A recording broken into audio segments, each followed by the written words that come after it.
যে আওয়ামী লীগের ব্যাপারে আমরা যখন শুনি যে তাদের মিছিল আমরা কেন ঠেকাতে পারছি না, কেন দিন দিন তাদের মিছিলে কিছু লোক বাড়তি হচ্ছে, তো আমি তো এই প্রশ্ন আমাকে করতে চাই যে এই মিছিল ঠেকানোর জন্য প্রশাসনের কাছে অস্ত্রটা কি? তারা কি অস্ত্র নিয়ে মিছিল করছে? তারা কি লাঠিসোঁটা নিয়ে করছে? শুধু তা তো তো না। মিছিল না, একটু পুলিশের উপরও হামলা পুলিশের হামলা হচ্ছে। করছে। তারা বের হয়ে গিয়ে এই তো বিএনপিরই তো লোকদেরকে মারধর করছে, অত্যাচার করছে। তো এই সব কিছু দেখে শুনে বুঝেও আমরা তাদেরকে নিষিদ্ধ না করলে আপনি প্রশাসনকে কেন প্রেসার দিবেন যে তাদেরকে গ্রেপ্তার করতে হবে? কি করেছে তারা? আপনার এভিডেন্সটা কি? তো আমরা বলছি যে আপনি জনগণের উপর এটা ছেড়ে দেবেন, সেই জনগণের প্রতিনিধিত্ব হেলাল ভাই করেন, সেই জনগণের প্রতিনিধিত্ব শফিকুল ইসলাম মাসুদ রাজনৈতিক কর্মী হিসাবে আরও যারা আছে তারা করেন। সেই জনগণের প্রতিনিধিত্বের জায়গা থেকে আমরা যদি সরকারকে স্ট্রংলি আমাদের অভিমতটা দিতে পারতাম, তাহলে তো এই সরকার বাধ্য হতো।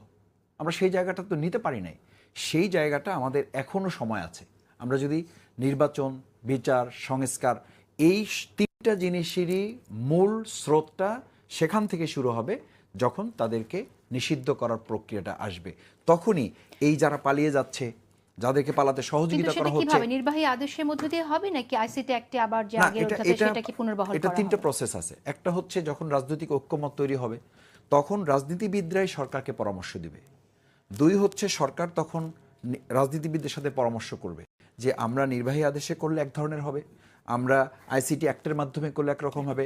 তাদের আরেকটা হচ্ছে, আরেকটা হচ্ছে তাদের যে কোনো একটা বিচার, আপনি আমাদের তো বিচার রাত 9টা-10টা পর্যন্ত আমাদের বিচার হয়েছে। এই হিলাল ভাই রাত 8টা-9টা পর্যন্ত তো আমরা একসাথে থেকেছি কোর্টে। আমাদের 80 জন, একদিনে 80 জন সাক্ষী নেওয়া হয়েছে। তো সেই দেশই তো আছে এখন। আমরা বলছি যে সেইটা দরকার নাই। আপনি 8 মাস হয়ে যাওয়ার পরও একটা বিচারের রায় দিয়ে তো এই দলকে নিষিদ্ধ করা সম্ভব, যে একই সাথে তাদের ওই আসামিদেরকে এবং তাদের দলকে তাদের রেজিস্ট্রেশন তো বাতিল করা যায় না এখন। তো রেজিস্ট্রেশন যদি বাতিল না করা যায়, তারা যদি ইলেকশনে আসতে চায়, তাহলে হেলাল ভাই কি করবেন? তখন কি হবে শফিকুল ইসলাম মাসুদ কি করবে? এই জায়গাগুলো আমরা কেন পাচ্ছি না?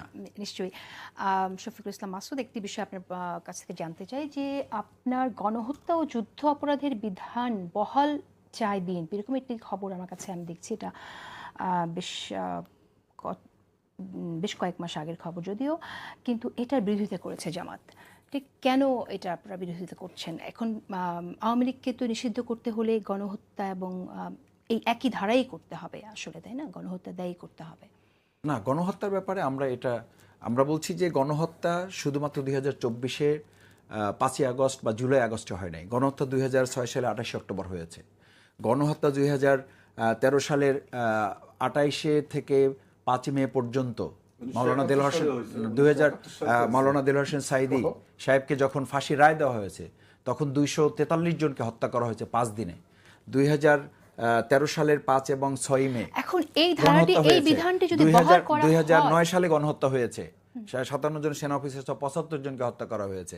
2021 সালে শুধু নরেন্দ্র মোদীর মতো একটা প্রেসিডেন্টকে ঢুকানোর জন্য 24 জনকে হত্যা করা হয়েছে। তো এই প্রত্যেকটা গণহত্যারই বিচার তো হওয়া উচিত এবং হইতে হবে।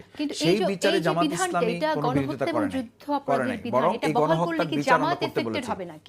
না না, প্রশ্নই ওঠে না। কারণ জামাত ইসলামী গণহত্যা, লুটতরাজ, অগ্নিসংযোগ, 4টা কোনো ইস্যুতে এই পর্যন্ত কোনো প্রমাণ করা যায়নি। এবং বর্তমান যে প্রসিকিউশন, সেই প্রসিকিউশনে এটা বলেছে যে এগুলোর কোনোটার সাথে জামাত ইসলামী এবং তার দলের নেতৃবৃন্দের কোনো সম্পর্ক ছিল না। এটা শুধু আমরা না, সেই খোদ আওয়ামী লীগ যে রিপোর্ট তারা দিয়েছিল সেই সময়, যাদেরকে আসামি করেছিল, সেই আসামির মধ্যে এই জামাত ইসলামের একজন নেতৃবৃন্দের নামও ছিল না।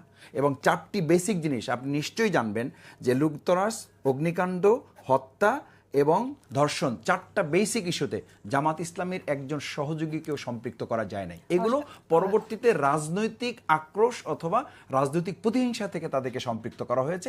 এটা খোদ আওয়ামী লীগ নিজেরাও স্বীকার করত। সেই জায়গায় এটাকে নতুন ইস্যু করার তো কোনো সুযোগই নাই, বরং নতুন প্রসিকিউশন এই জায়গাটা আরো পরিষ্কার করেছে।